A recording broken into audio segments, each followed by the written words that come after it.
नमो अरिहन्ताणं नमो सिद्धाणं नमो आयर्याणं नमो वज्रायाणं नमो लोये सवसाहूणं मङ्गलं भगवान् वीरो मङ्गलं गौतमो गणी मङ्गलं कुन्दाद्यो जैन धर्मोऽस्तु सर्वमङ्गलमाङ्गल्यं सर्वकल्याणकारकं प्रधानं सर्वधर्माणां जैनं जयतु शाश्वतं जैनं जयतु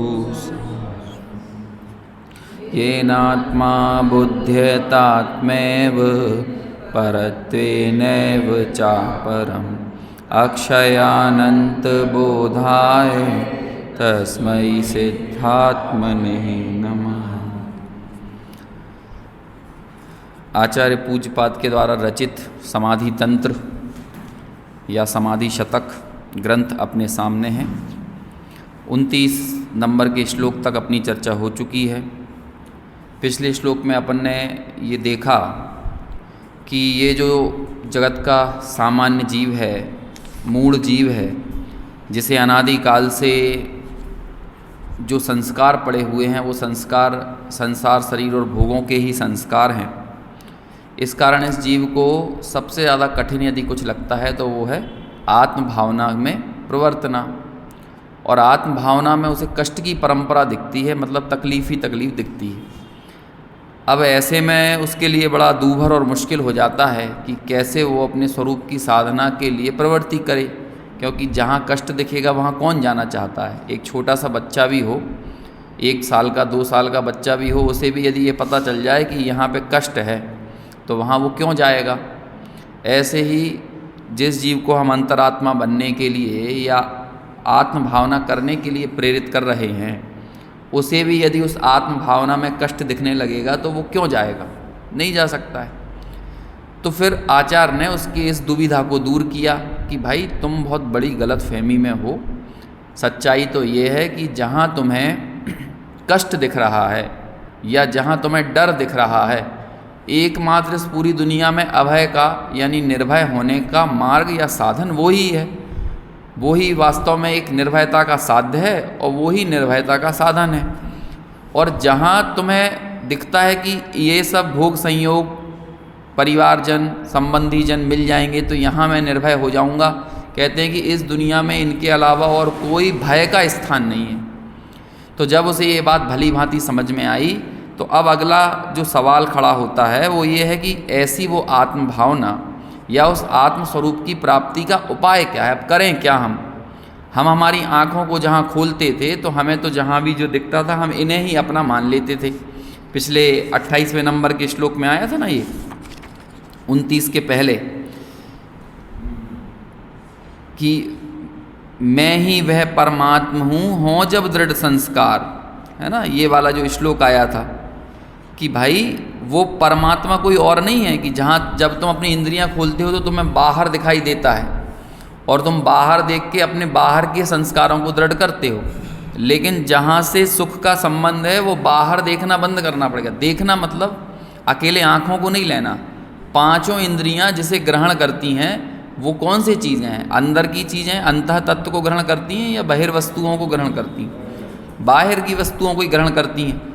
तो अब उसे ये कह रहे हैं कि अब आत्मा की प्राप्ति कैसे करें, तो उसके लिए बहुत ज़रूरी हो जाता है कि पहले तो इंद्रियों से ग्रहण होने वाले विषयों के प्रति एक विरक्ति का भाव चित्त में पैदा हो। यदि वो विरक्ति का भाव हृदय में पैदा नहीं होगा तो ये बड़ा दूभर हो जाएगा कि उस आत्मा की प्राप्ति हो सके। हम इंद्रियों के द्वारा जिसे ग्रहण करते हैं वहीं सुख तलाशते हैं, और इंद्रियों के द्वारा जिसे तलाश करते हैं वहाँ सुख नहीं मिलता तो वहाँ हमें कष्ट की परंपरा दिखती है। अब इंद्रियों के द्वारा तो आत्मा नहीं पाया जा सकता, तो उसे लगता है कि बताओ मैं इंद्रियों के विषयों से प्रवृत्ति रोक लूँगा, कोई भी चीज़ हो, ये नहीं खाऊँगा, यहाँ नहीं जाऊँगा, इसे नहीं देखूँगा, ये गाना नहीं सुनूँगा, गीत संगीत नहीं सुन, कुछ भी यदि मैं ये नहीं करूँगा तब तो मेरे लिए बहुत तकलीफ हो जाएगी। अब जब ये तकलीफ उसको दिखती है तो उसे यहीं पर कष्ट परंपरा दिखने लगती है। तो उसके इस द्वंद्व को, इस दुविधा को, मोही जीव के द्वंद्व को दूर करने के लिए अब ये श्लोक कह रहे हैं। 30वें नंबर का श्लोक है, पेज नंबर 63 है ना। उस आत्मस्वरूप की प्राप्ति का उपाय कैसा है? संस्कृत में लिखा है उत्थानिका में, तस्य आत्मनः कीदृशः प्रतिपत्ति उपाय इत्य आह। हमें बताओ कि कैसे उस आत्मस्वरूप की प्राप्ति होती है, कहो, ये कहो। तो जब ऐसा प्रश्न उठा तो आचार्य उसका उत्तर देते हैं इस श्लोक में। चलिए मैं बोलूँगा, दोहराइएगा आप। सर्वेन्द्रियाणि संयम्य स्थिमितेनान्तरात्मना यत् क्षणं पश्यतो भाति तत् तत्त्वं परमात्मनः। पद्यानुवाद। इंद्रिय विषय विरक्त हो, स्थिर हो निज में आत्म, उस क्षण जो अनुभव वही है निश्चय परमात्म। क्या करना है? कौन से अनुभव का मतलब होता है कि ये ही निश्चय से परमात्मा है, वो यहाँ कहते हैं। तो सबसे पहले लिखा सर्व इंद्रियाणी, यानी सब इंद्रियों को क्या करना है? संयम्य। संयम यानी नियंत्रण में करके। यम जो होता है ना, यम शब्द, वो नियंत्रण के अर्थ में है। ये मृत्यु के देवता को यम क्यों कहा जाता है? यमदूत है क्यों? क्योंकि वो नियंत्रित करता है इस दुनिया को। यदि मौत ना हो ना तो नियंत्रण ना हो, मान के चलो लोग पैदा ही होते रहें तो दुनिया में संसाधनों की कमी पड़ जाएगी, दिक्कतें हो जाएंगी, तकलीफ़ों से मुक्त नहीं होगा। सदासुखदास जी ने तो ऐसा लिखा, जब मृत्यु आती है तो मौत को तो अत्यंत उपकारिणी जानकर, है ना, उससे घबरा मत, बल्कि उसे अपना मित्र मान। ऐसा करके सदासुखदास जी ने, जो समाधि के नज़दीक पहुंचा हुआ छपक है या सामान्य गृहस्थ है, उसको ऐसा समझाते हैं कि ये तो सोच कि अभी तो तेरा ये जीर्ण शीर्ण शरीर है, अभी ये मृत्यु तो तेरे उस जीर्ण शीर्ण शरीर को ख़त्म करेगी, आगे तो तू अच्छी अवस्था में जाएगा।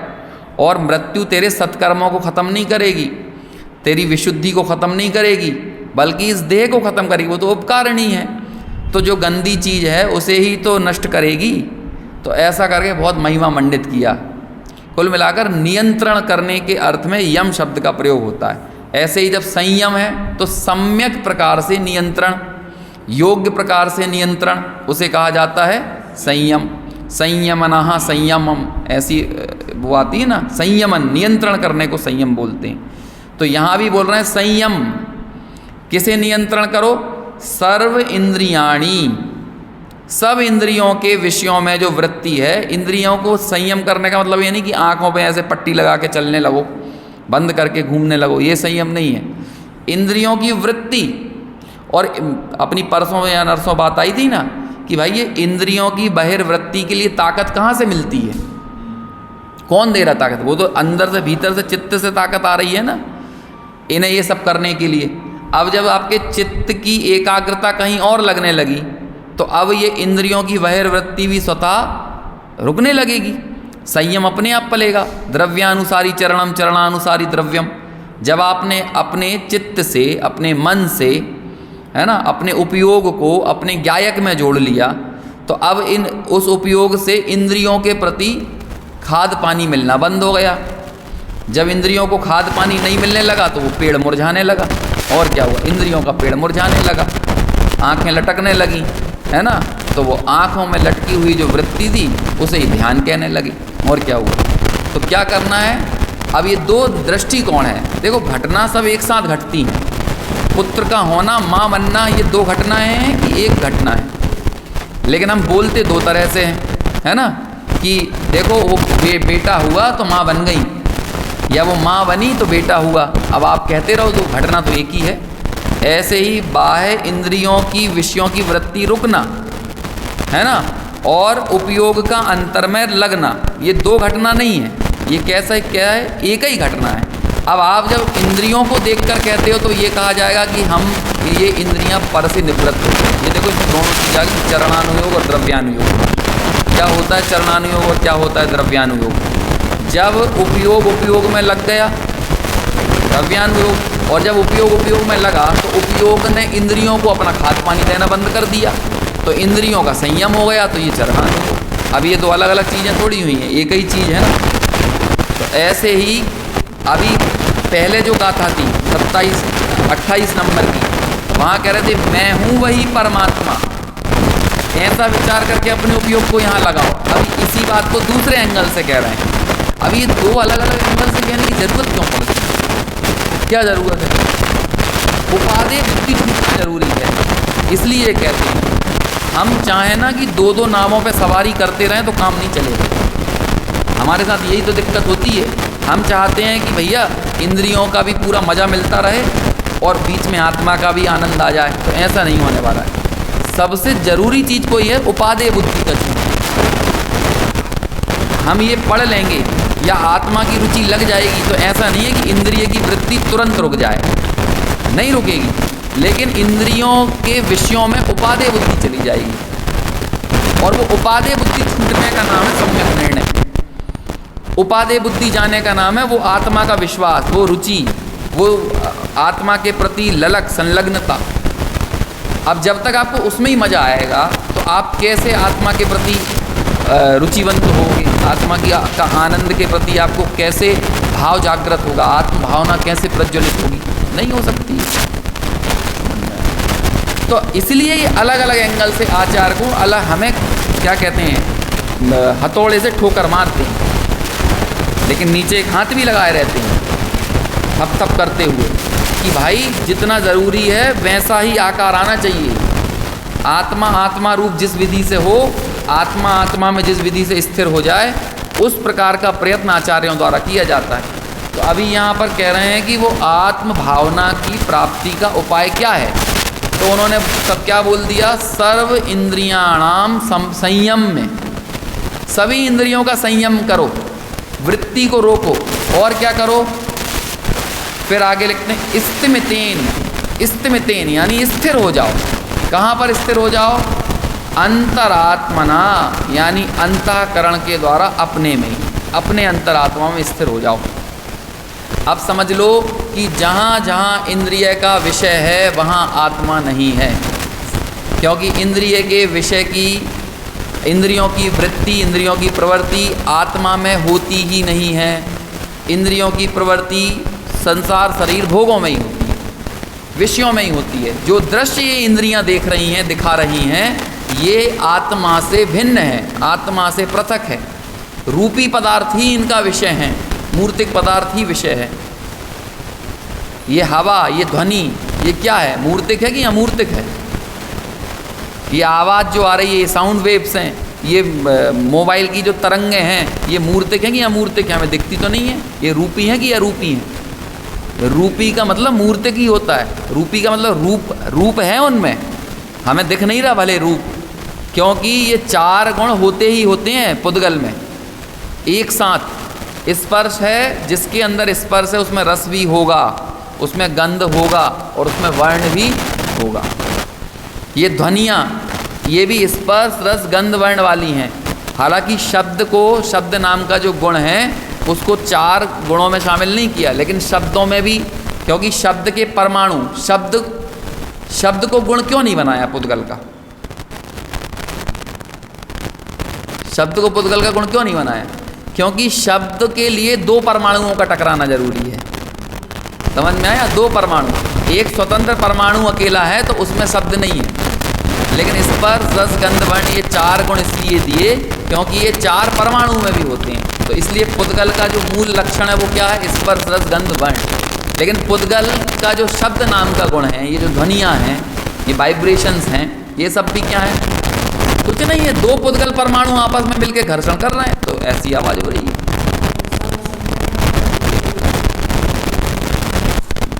वो सब परमाणु तो आँखों की दृष्टि से कहते हैं, हाँ, नहीं तो एक भी पुद्गल परमाणु ऐसा नहीं है। कारमाण वर्गणाएँ भी, ये भी रूपी हैं। क्यों?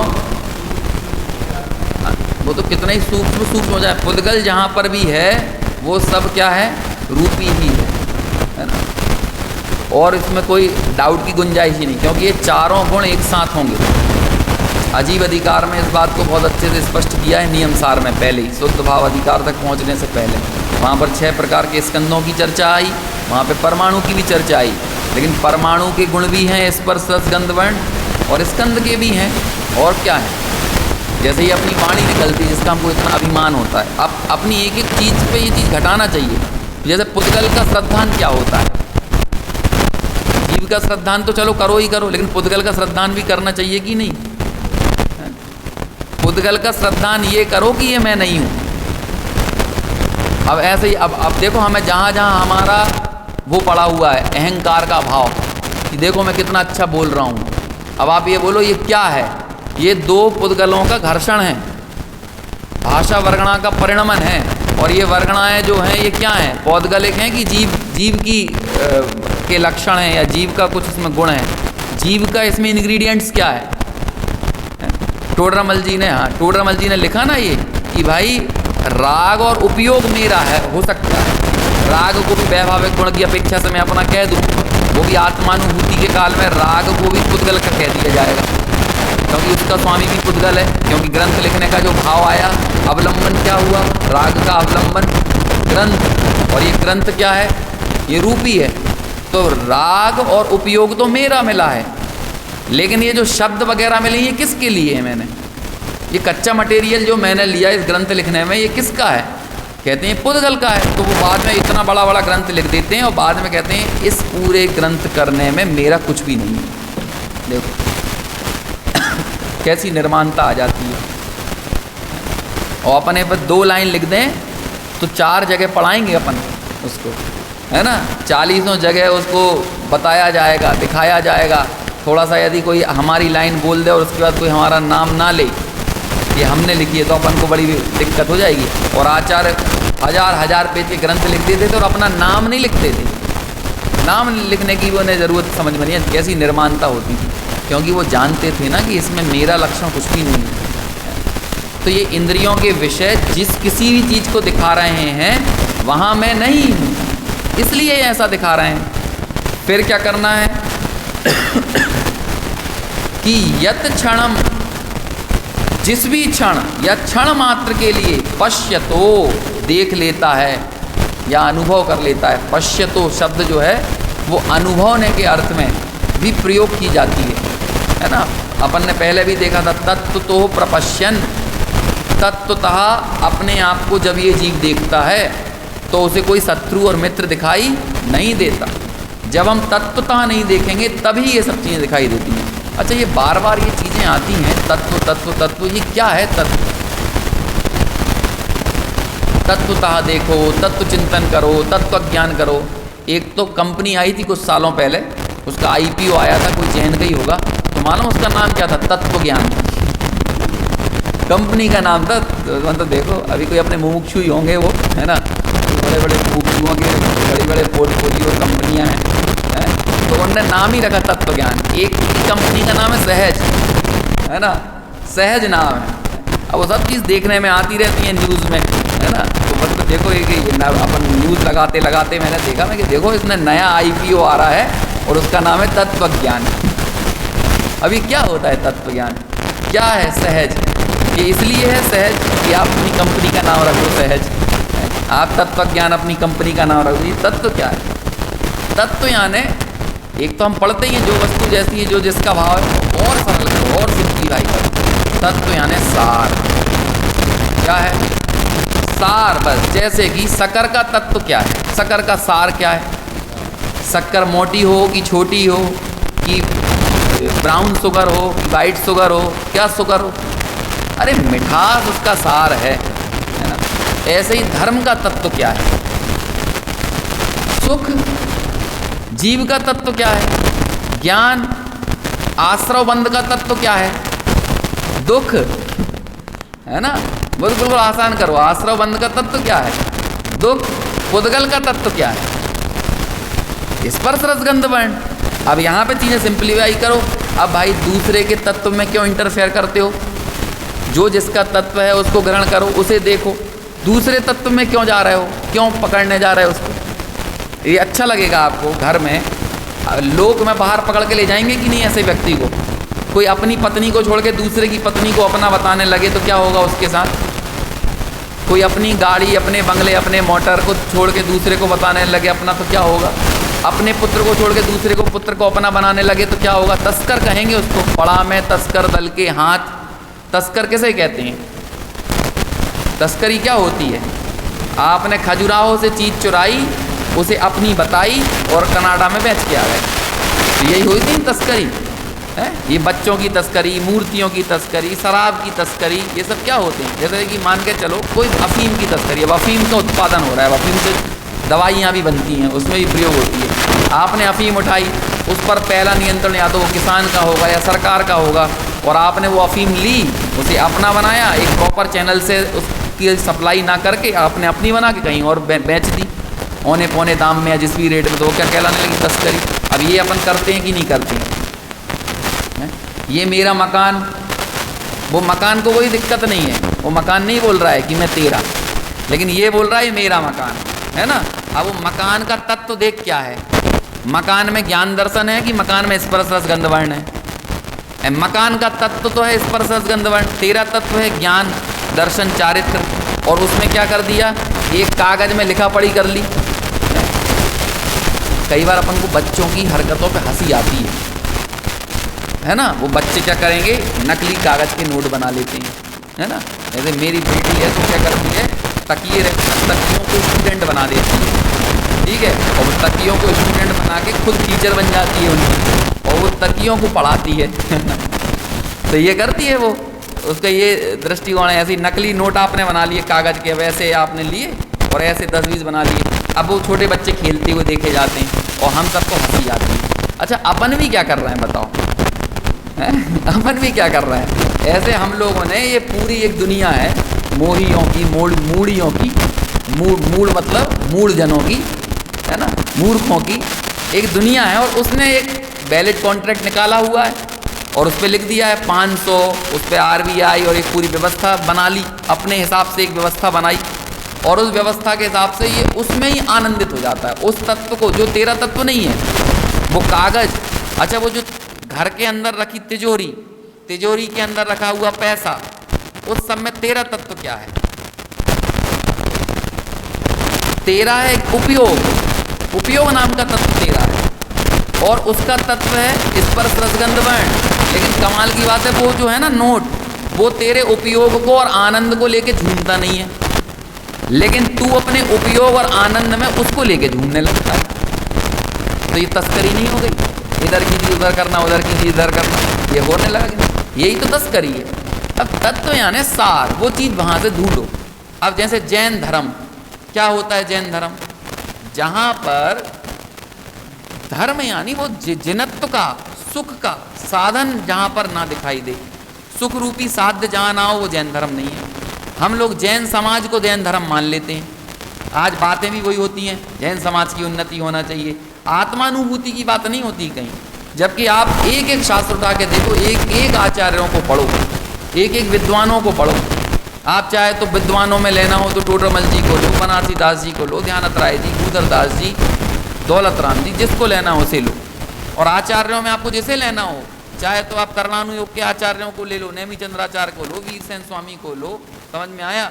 और चले जाओ अकलंक देव को लो, पूज्यपाद आचार्य को लो, कुंद को लो, माइल धवल को लो, जिसको लेना है उसको लो। सब आचार्य की तरफ जोर देते हैं, और उन आचार्यों का नाम लेके अपन धर्म को एक साइड कर देते हैं, आत्मानुभूति को एक तरफ कर देते हैं, बाकी सब बातें होने लगती हैं। समाज का उत्थान करो, समाज की उन्नति करो, बच्चों की शिक्षा में आगे बढ़ाओ, थोड़े से व्यायामशालाएं खुलवाओ, इनकी बॉडी बनवाओ, इन्हें ताकतवर बनाओ। अरे भाई, आत्मानुभूति की बात भी तो करो। आत्मानुभूति की बात दाल की तरह हो और थोड़ी बहुत बाहर सामाजिक बातें नमक की तरह हो तो समझ में आता है। लेकिन आज कमाल की बात है कि वो नमक जितनी भी आत्मानुभूति की बात नहीं है, नमक जितनी भी बात नहीं है। कितने आश्चर्य की बात है। और आप नाम ले रहे हो कुंद का, अमृत चंद्राचार्य का, समंत भद्राचार्य का। समंत भद्राचार्य का नाम लेके लड़ने जा रहे हैं लोग। बाधार्थी विश्राम में हम, है ना, वो वाला वो जो तो सूक्ति है कि मैं तो बादार्थी की तरह विचरण कर रहा हूँ, यदि कोई अन्यवादी हो जिसे जैन धर्म के तत्व पर शंका हो तो मुझसे बात करे। तो वो जैन धर्म के तत्व पर शंका के प्रतिकार के लिए, धर्म को स्थापित करने के लिए, तत्व को स्थापित करने के लिए ये बात कहते थे। ये नहीं कहते थे कि इनकी लाइन छोटी कर दो, इनको नस्ते नाबूद कर दो, इनको मिटा दो, इनको खत्म कर दो, ये नहीं होता था। इसके लिए नहीं निकले थे वो समंत भद्राचार्य।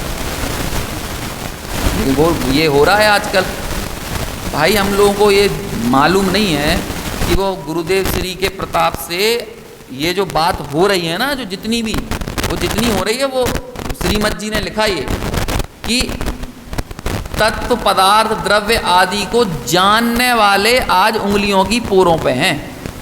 जानने वाले, मानने वाले, श्रद्धान करने वाले, अनुभवन करने वालों को तो भी साइड में हटा दो। जानने वाले जिन्हें मालूम भी हो कि ये तत्व और ये वो होता है। अभी 10 लक्षण किया, मंदिरों में खूब हो हल्ला हुआ, लेकिन क्या हुआ 10 लक्षण के बाद? 2 तरह के लोग 10 लक्षण मनाते हैं, एक भाग्यशाली और एक भागशाली। और भाग्यशाली 10 दिन के बाद भाग जाते हैं और भाग्यशाली ही उन धर्मों से जुड़े रहते हैं। ये होता है। अब बोलो, ये तो अपन लोग समझ लो भाग्यशाली की कैटेगरी में है कि जैसी 10 दिन की धारा थी वैसी धारा अपनी अभी चल रही है। लेकिन इस पर संतुष्ट नहीं होना है, बल्कि इससे ऊपर अनुभूति तक बात को लेके जाना है। और वो अनुभूति की बात कहीं नहीं है, क्योंकि अनुभूति ही धर्म का सार है। अनुभूति के बिना वो सुख नहीं है। मैं कौन हूँ हम ये जान जाए, हमारे लिए बस ये सबसे ज़्यादा ज़रूरी है। और बाकी चीज़ें इसी बात का सपोर्टिंग कैरेक्टर हैं, सपोर्ट करने के लिए हैं। सब कुछ देव, गुरु, शास्त्र, मंदिर, सब मंदिर का उत्थान, संस्थाएं बनाओ। अब क्या होता है बाद में, संस्था तो बन जाती है, लोगों को संस्था से राग हो जाता है, लेकिन तत्व से राग नहीं रहता, तत्व से प्रीति नहीं रहती। मेरी संस्था ज़्यादा बढ़े, मेरी संस्था। मुझे तो कई बार बहुत आश्चर्य होता है, जैसे अब अपने 10 विद्यालय खुल गए तो लोगों को ये लगता है मेरा विद्यालय ज़्यादा बढ़े, मेरे में दान ज़्यादा है, मेरे यहाँ बच्चे ज़्यादा हैं। अरे भाई क्यों? कहीं भी तत्व सीखें, कहीं भी प्रवचन भी किसके लिए हैं, ये व्याख्यान किसके लिए हैं, स्वाध्याय किसके लिए हैं? अपन इसलिए थोड़ी स्वाध्याय कर रहे हैं कि चौक का आदमी भी इधर आने लगे और कोहे फिजा का भी आने लगे और कहीं, अरे जो जहाँ है वो वहाँ सुने। तत्व से प्रीति होना चाहिए, तत्व बहना चाहिए, चाहे कहीं भी बहे, किसी से भी बहे। प्रीति किससे? प्रीति प्रवचन से थोड़ी करना है, प्रीति मंदिर से थोड़ी करना है, प्रीति तो तत्व से होना चाहिए।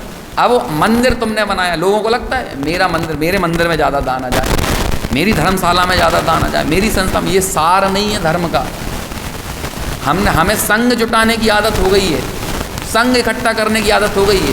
तो संघ तो क्या है, आप चले जाओ इंग्लैंड में चले जाओ तो वहाँ भी मिल जाएगा, मध्य प्रदेश वालों का मोहल्ला, गुजरातियों का मोहल्ला, पंजाबियों का मोहल्ला। एक साउथ हॉल है लंदन में, वहाँ जाके आपको लगेगा कि अमृतसर में आए हो कि साउथ हॉल में हो इंग्लैंड में, वो पता नहीं चलेगा।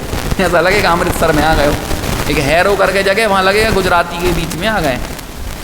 अभी क्या करेंगे, संघ जोड़ लेते हैं। ऐसे ही अभी यहाँ भी आते हैं तो आत्मानुभूति से प्रीति नहीं है, संघ से प्रीति है, तो वो जोड़ेगा, वो अलग अलग तरह से जोड़ेगा। हम परवार हैं, हम गोला पूरब हैं, हम तारणपंथी हैं, तो लो संघ जोड़ते चला जाएगा और फिर अपनी समाज का उत्थान करते चले जाओ। आत्मा की कोई को खबर नहीं। आत्मा से जुड़ोगे, आपके संघ की तरक्की अपने आप होगी। और आत्मा से जुड़ने, आत्म भावना एक ऐसा फेविकॉल है जो साधर्मियों को हमेशा जोड़ सकता है निरपेक्ष भाव से। आत्म भावना में ही वो फेविकॉल है, वो असली अटैचमेंट है। नहीं तो सब इसलिए जुड़ेंगे किसी से कि इनसे चलो हमारी मोड़ा मोड़ी की शादी हो जाएगी, है ना, इसलिए भैया संघ में रहो, समाज में रहो, थोड़े से हमको इन्विटेशन आते रहेंगे, 4 लोगों से मिलते जुलते रहेंगे, तो दूसरी चीज़ें हमारे दिमाग में पड़ी रहेंगी। लेकिन आत्म भावना कहाँ है? तो तत्व को देखो, सार को देखो। बिना सुख के, बिना शांति के क्या कोई धर्म हो सकता है? धर्म सब ही कहें, धर्म न जाने कोई। बिना आत्म भावना के धर्म कहाँ से होए? कौन सा धर्म हो सकता है बताओ आप? मूल वस्तु के स्वभाव को आप जब भूल गए हो तो कैसे धर्म कर सकते हो? तो ये हर जगह देखो। प्रवचन का तत्व क्या है? आत्म भावना। देव का, गुरु का, शास्त्र का तत्व क्या है? आत्म भावना। तीर्थों का तत्व क्या है? आत्म भावना। इन शास्त्रों का तत्व क्या है? ये भी आत्म भावना। कि इस शास्त्र को इसके लिए पढ़ रहे थे कि एक शास्त्र आपने उठाया, दूसरे शास्त्र की बुराई करने लगे। इसके लिए था शास्त्र। आत्म भावना तो चली गई, राग द्वेष बढ़ गया। मंदिर इसलिए गए थे क्योंकि उस मंदिर की कमियां बताना था और अपने यहाँ के मंदिर की तारीफ करना था, इसलिए गए थे। मूल तत्व के जाने के बाद भाई शक्कर को लाल पीली काली नहीं देखना है, शक्कर को हमें मीठा देखना है। ऐसे ही धर्म में हमें सुख देखना है, और आपको यहाँ सुख और समता नहीं देखे सिरे से हटा देना। किसी के भी नाम पर चल रहा हो धर्म नहीं, किसी के भी नाम पर चल रहा हो, कुंद कुंद का नाम लेके कोई चला रहा हो, जिसको सुख और समता नहीं दिखे ना, धर्म नहीं है।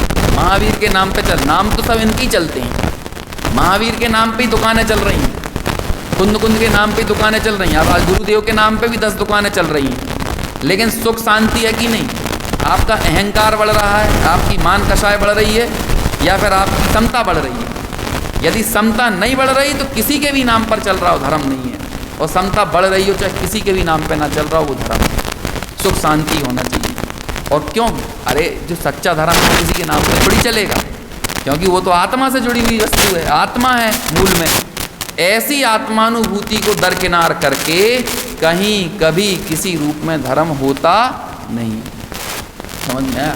अब इस बात को यहाँ पर लिख रहे हैं बाहर से, बाहर से लिख दिया कि भाई सब इंद्रियों का संयमन करके, और करना क्या है? जब भी यत क्षणम पश्यतो, जिस क्षण भी मैं देख लेता हूँ, मेरी ये तस्करी चली जाती है। और भाति तत्तत्वम परमात्मनः, भाति यानी मैं जब भा लेता हूँ, जब मुझे वो प्रतिभासित होता है, कौन? तत् वही, परमात्मनः परमात्मा, तत्वम वास्तविक रूप से, स्वरूप से। तो भैया कौन है इस पूरे विश्व में परमात्मा? कौन है परम? अरे परम आत्मा, परम यानी होता है मेरे लिए सबसे श्रेष्ठ आत्मा कौन है? मैं खुद हूँ। सबसे श्रेष्ठ आत्मा मैं खुद हूँ। तो ऐसा जब मैंने तत्वतः देख लिया कि ऐसा परमात्मा मैं हूँ, अब आपके दिमाग से सारे डाउट चले जाना चाहिए, सारी दुविधाएं चले जाना चाहिए, भय चले जाना चाहिए, इतना निर्भयता आना चाहिए। अरे आप पढ़ते जाओ, आपको पता नहीं चलेगा, ये वैराग्य अपने आप पल्लवित होता है। थोड़ी सी संवेदनशीलता के साथ पढ़ो तो सही, आपको हटना नहीं पड़ेगा। हम जब स्मारक में पढ़ने जाते हैं ना, एक दिन कोई ये नहीं बोलता रात में खाना मत खाना, पहले दिन से कोई नहीं बोलता, पहले दिन से कोई नहीं बोलता है, पहले दिन से लास्ट दिन तक। मेरे को तो अपने 5 साल मालूम, और आज भी वही परिपाटी चल रही है। एक दिन कोई इसको नहीं बोला जाता कि तू रात्रि भोजन छोड़, तू आलू प्याज छोड़, कभी नहीं बोला जाता। पहला दिन कनिष्ठ का बच्चा पहले दिन बैठता है तो उसे यही बताया जाता है कि आम एक को खलू सत्तो, या जो भी प्रकरण चल रहा है वो बात होगी। लेकिन जैसे जैसे चीज़ें बढ़ती जाती हैं, सीखते जाते हैं, समझते जाते हैं, बच्चों में वो वैराग्य आता जाता है। और कालांतर में वही लोग, वही छात्र आगे भी इसी वैराग्य भाव से युक्त बने रहते हैं, जिनके जीवन में तत्व रहता है, स्वाध्याय रहता है, अभ्यास रहता है। आप अभ्यास छोड़ दो, किसी को बहुत ज़्यादा अपने आप को बहुत बल्लम समझने की जरूरत नहीं। हम लोग सब पंचम काल के जीव हैं, जहाँ पर श्रद्धा इतनी डवाडोल है कि अब बता नहीं सकते। आप इस अभ्यास के तत्व से दूर हो जाओ। इस तत्व को कुछ नहीं पड़ी किसी की कि तुम आओ और हमें पढ़ो, इन शास्त्रों को नहीं पढ़ी। इससे पूज्यपाद आचार्य का कुछ बिगड़ नहीं जाएगा, आप उनका समाधि मंत्र नहीं पढ़ोगे तो। इससे उनका कुछ नहीं बिगड़ेगा कि उनका समय सार नहीं पढ़ोगे। हमें बहुत चिंता होती है इस बात की कि समय सार का क्या होगा, इसे पढ़ने वाले नहीं रहेंगे। अरे भाई समय सार का मत सोचो, ये सोचो तुम्हारा क्या होगा यदि समय सार की दृष्टि नहीं होगी तो। अपना सोचो। हमें ये मंदिरों का क्या होगा, धर्मशालाओं का क्या होगा। अरे मंदिर धर्मशाला का छोड़ो, यदि ये धर्मशाला मंदिर या जो भी स्वाध्याय भवन ये नहीं होगा तो तुम्हारा क्या होगा ये सोचो। ये जिनवाणी रखी हुई इतनी, इसका क्या होगा। ये मत सोचो तुम्हारे घर से जिनवाणी चली जाएगी तो तुम्हारा क्या होगा, तुम्हारे जीवन से जिनवाणी चली जाएगी तो तुम्हारा क्या होगा। इससे ज़्यादा ये फिजूल की चिंताएं करने की कोई ज़रूरत नहीं है। ये नौटंकी मत करो। ये कोई बाहर जैसा नहीं चल रहा है कि अपने घर के परिवार के बारे में सोच रहे हैं कि अब ये मकान का क्या होगा, दुकान का क्या होगा, बच्चे का क्या होगा।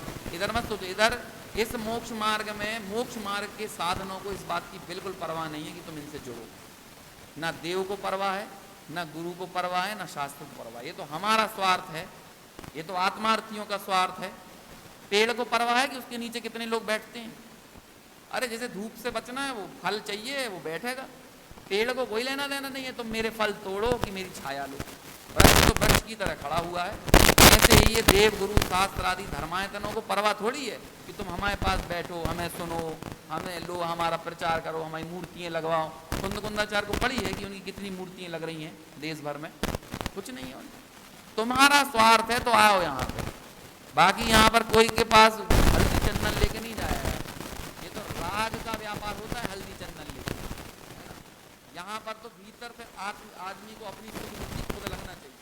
लेकिन कोई को ज़्यादा प्रलोभन एक लिमिट से ज़्यादा देने की कोई जरूरत नहीं, सब अपना अपना खुद।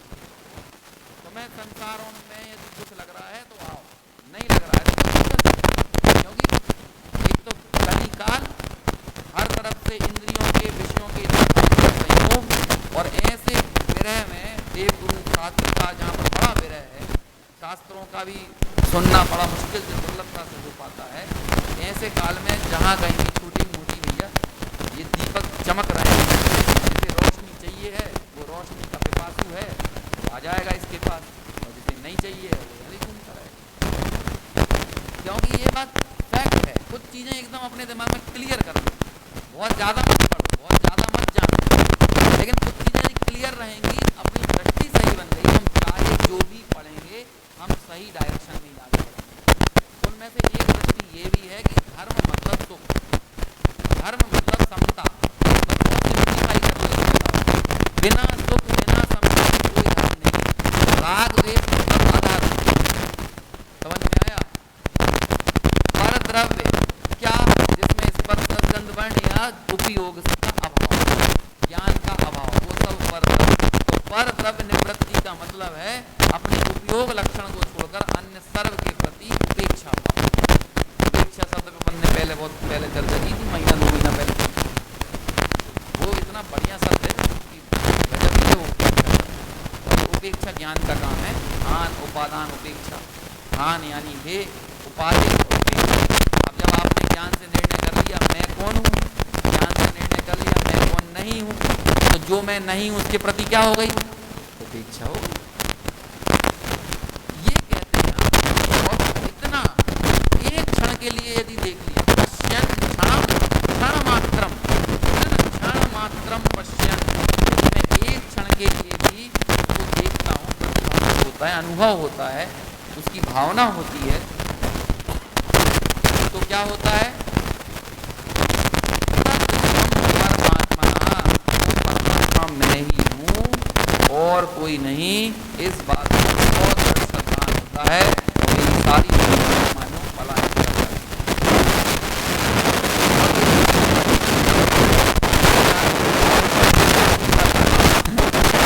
बिल्कुल बहुत थोड़ा चंचल था, है ना। चंचलता में मैंने सब किया, यूपीएससी की तैयारी की, 5-6 मैंने मास्टर डिग्रियां की, है ना। और उसके बाद जब सब निर्णय, पीएचडी करी, एमफिल करी, सब करी, उसके बाद एकदम इतना ठोस निर्णय, और सैकड़ों लोगों के बीच जाके सबको देखा, ऐसे ऐसे लोगों के घरों को देखा जहाँ जिनके बाथरूम 1.5-1.5 2 करोड़ के बने हुए, ऐसे ऐसे घरों पे जाके। लेकिन चीज़ें एकदम क्लियर है कि भाई इस आत्म भावना के अलावा अन्यत्र कहीं सुख नहीं है, बिल्कुल क्लियर है। और आत्म भावना के साधन ही आपको इस मार्ग पर लेके जाएंगे, बिल्कुल क्लियर दिमाग में। ये क्षयोपशम में, बुद्धि में ये बात एकदम क्लियर है, नक्की है ये बात। अब इसी सविकल्प दशा को निर्विकल्प में लेके जाने का अपन को उद्यम करना है, और जो भी अपना ये काम कर रहा है वो यही करे। अब देखो वो निर्विकल्प में जाने का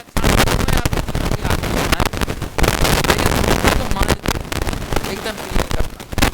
ठीक तो जी ने लिखा ना कि भाई इस प्रकार के अभ्यास करते करते, तत्व विचार करते करते तुझे सम्यक तो हो, ना हो तो ना हो। क्योंकि सम्यक तो होने के लिए 5 लब्धियां होना जरूरी है। अब वो 5 लब्धियां और उस रूप की जो भी नैमित्तिक चीजें मिलना,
जब तक परिणति ये कह रही है मेरा,